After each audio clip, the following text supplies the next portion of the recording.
So for today's topic, I went with FDR, so Franklin Roosevelt, as the president that would probably be the most suited for our modern day challenges that we face here in America. So, based on the prompt challenges, that include the climate change or the pandemic, globalization, reform, wealth and immigration. FDR was famously known for um, Japanese internment camps during World War II, which was not one of his healthiest decisions. It was not a great decision. Compare that to Trump and his ICE detention camps. I think, well, and Obama too. But however, we're repeating history, and we've seen how that went, and we know that it's not the best choice. However, I think one thing that really stands um, FDR apart from Trump is the fact that FDR was very communicative. He was not seeking authoritative type power control. He wanted to expand his presidential power to help the American people. He inherited an economy during the Great Depression. And so, how do you turn that around?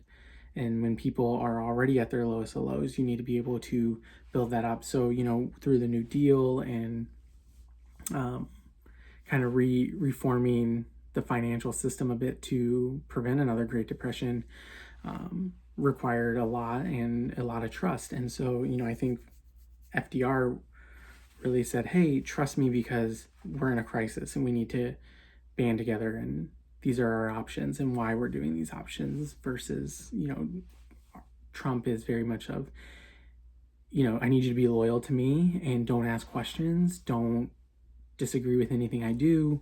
I'm just going to do it, and then I can try to explain it later, and I'm not going to give you all the facts. And I think that's really opposite of what FDR did. FDR was very communicative. He had fireside chats. He was able to tell the American people, this is what we're doing, this is why we're not doing it yet. However, this is the justifications, and I need you to trust that this is how it's going to better our democracy. It's going to better and strengthen our government and strengthen us as a whole.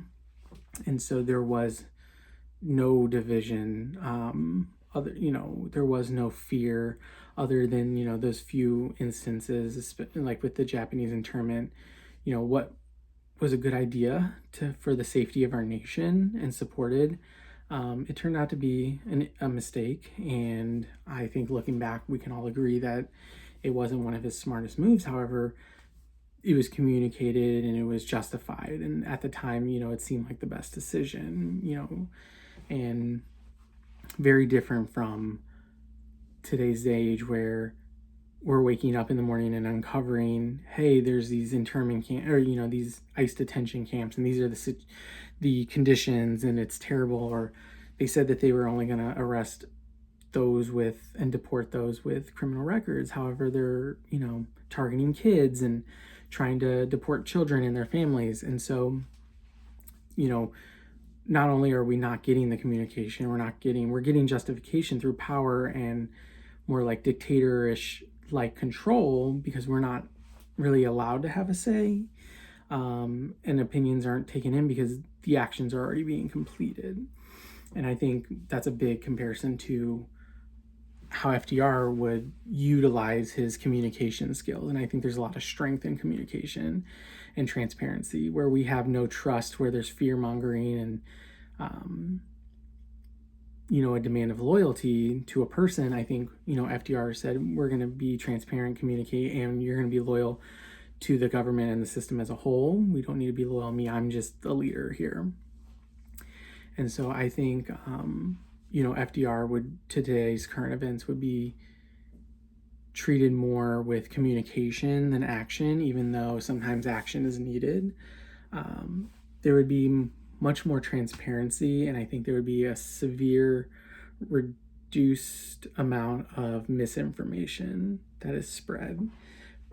Even though information comes from all angles these days and age, I think, utilizing those fireside chats with truth and already fact-checked information versus leading up to a decision is much better at building trust than creating division and acting and then giving out fake information or misinformation, and then having to keep moving the goalpost to make sure every time you get caught in a lie. So I really think FDR, his approach to how he would handle today's situations would be more strengthening to us as a whole. He would not be wanting to create division. He would not say, I know you don't trust our government right now. However, these are the issues, and I'm here to rebuild that trust with you, versus, our administration now that says, I am the president, I am the one in charge. You have to be loyal to me because I'm going to make what I think is best for you all. And I don't need to explain myself. So I think very stark differences in how to be leaders. I think both sides would argue that they are strong leaders. However, I do think the best teams you see are the ones that their leaders are providing that reassurance. They're calming any fears. They're very transparent and open with the team because there is a lot of that trust. So I think that's the biggest difference with, of the book, of the four presidents in the book. I think FDR would be best equipped to handle the challenges we're facing today.